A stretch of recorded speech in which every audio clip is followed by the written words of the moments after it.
ঈদ মানেই আনন্দ, ঈদ মানেই খুশি।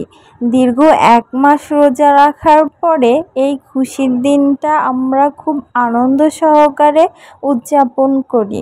মুসলমানদের সবচেয়ে বড় আনন্দ এই ঈদের দিনটি।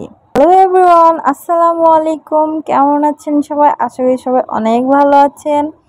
তো এই তো ঈদের দিন সকালে রান্নাবান্না থেকে আজকের ভিডিওটি শুরু করছি। এই তো পাবনার ঐতিহ্যবাহী খিচুড়ি রান্না করা হয় প্রতি বছর আমাদের বাসায় ঈদের দিনে। কালাইয়ের ডালের খিচুড়ি এবং গরুর মাংস তো থাকবেই। আমাদের বাসায় তো এটা সব ঈদে থাকবে, এটা না হলে আমাদের চলেই না।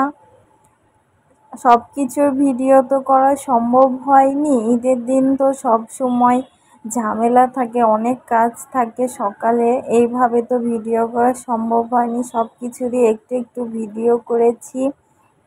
আশা করি আপনাদের ভিডিওটি ভালো লাগবে। যদিও আমি ভিডিওটি আপলোড করা অনেক দেরি করেছি, ভিডিও করতে পারিনি সব, তাই কিছু কিছু ছবি আপনাদের সাথে শেয়ার করতেছি।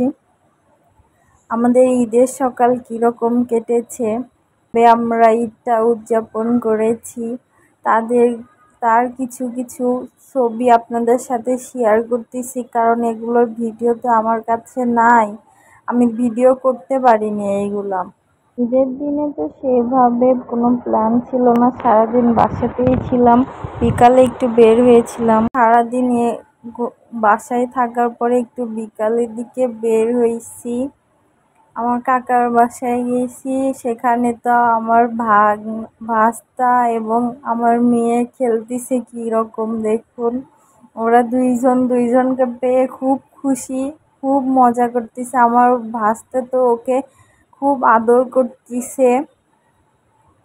তো সবার কীরকম ঈদ কাটলো ঈদের দিনে সবাই অবশ্যই কমেন্টস করে জানাবেন। এই তো এখানে দেখুন আমার ভাইয়ের ছেলে মানে আমার ভাস্তি কীরকম দুষ্টুমি করতেছে আমার ক্যামেরা নিয়ে, তো ওইটা একটু আপনাদের সাথে শেয়ার করলাম। দেখুন কীরকম দুষ্টুমি করতেছে। আরেকটি কথা, ঈদে সবাই কীরকম সালামি পেয়েছেন অবশ্যই কমেন্টস করে জানাবেন, আমি অপেক্ষায় থাকবো। ভিডিওটি ভালো লাগলে অবশ্যই আমাদের পেজটিকে ফলো করে দিবেন এবং ইউটিউব থেকে দেখলে অবশ্যই সাবস্ক্রাইব করবেন, লাইক কমেন্ট এবং শেয়ার করে পাশেই থাকবেন। ভিডিও শেষের দিকে আমাদের একটি ফ্যামিলি ফটো দিয়ে ভিডিওটি শেষ করছি। ভালো থাকবেন, সুস্থ থাকবেন, আল্লাহ হাফেজ।